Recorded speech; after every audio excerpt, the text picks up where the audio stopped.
Hi everyone! In this video, I'm going to continue with the example that I used for Step 1 and Step 2 of the Unit 4 project.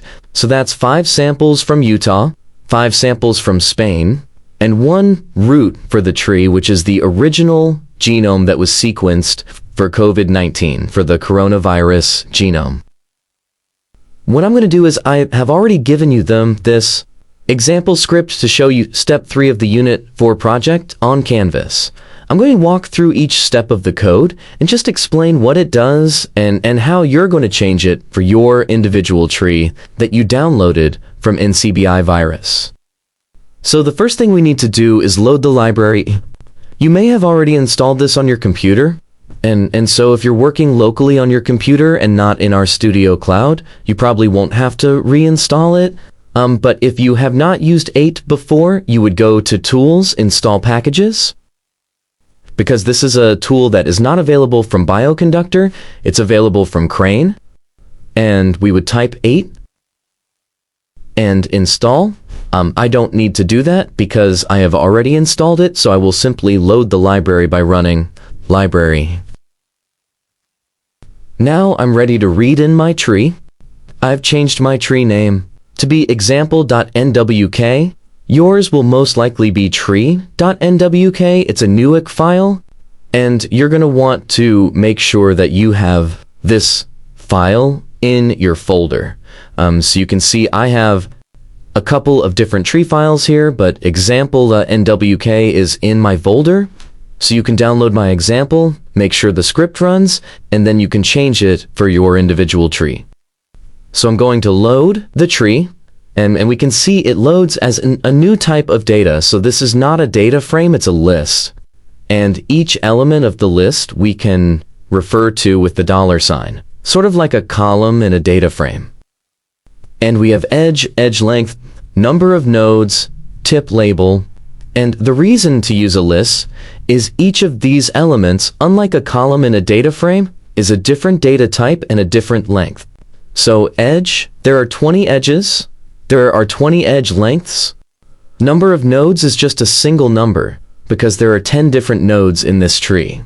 And the tip labels, there are 11 because there are 11 leaves to this tree.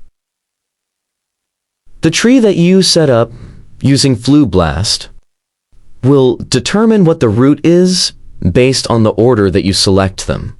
So the first thing we need to do is we need to make sure that the root of the tree is the label and is the number and the tip of the tree for the reference genome.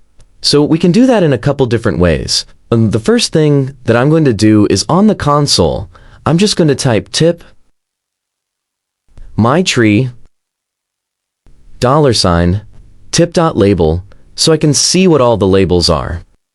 And if I look at this list, I see the 10th label is this MT number, which means that the 9th label is the root of the tree, the reference genome. So since the 9th label is the reference genome, I'm going to run line 10 and reroute the tree so that the reference genome is the root of the tree. Everything is the same. For the tip labels, we still have 11, but there are now only 9 nodes and only 19 edges and 19 edge lengths. So the tree has changed shape. We can plot this new tree, and we can see that now the reference genome is at the root of the tree, and we can add labels on the nodes so we can see how the tree connects with these 9 labels.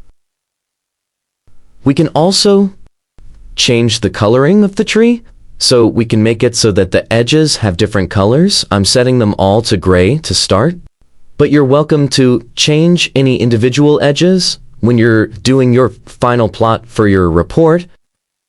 I'm also changing the color of the tips, and I've done some work ahead of time to figure out which number in the tip color will correspond to Utah, Spain, or the reference genome. Now, when I put this together, I will be able to have new labels that are color-coded, and you can see that this updated tree is a lot easier to read. So I can click zoom to see a bigger version of it, and I have a reference genome in black, The Spain sequences are all in purple, and the Utah sequences are all in red. Now I want to look at other formats for the tree. I want to see if it's easier to read in a fan style or a radio style. The plot function that's built into R is unable to show those. So I'm going to use a new function called plot.philo that's available in the 8 package.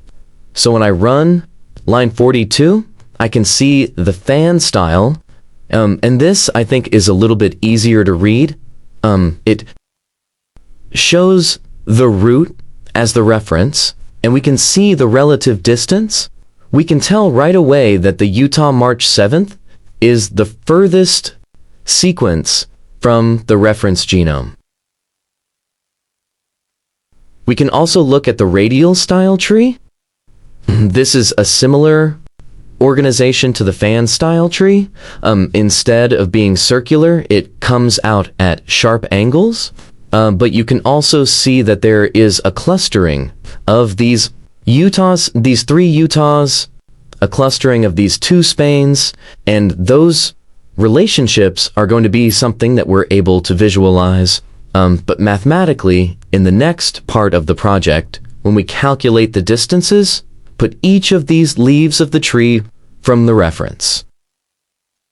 So that's all you need to do for step 3 of the project. Load your individual tree, reroute the tree, and try out the different quant tools to see what visualization of the tree is best for your samples and your geographic regions that you've selected.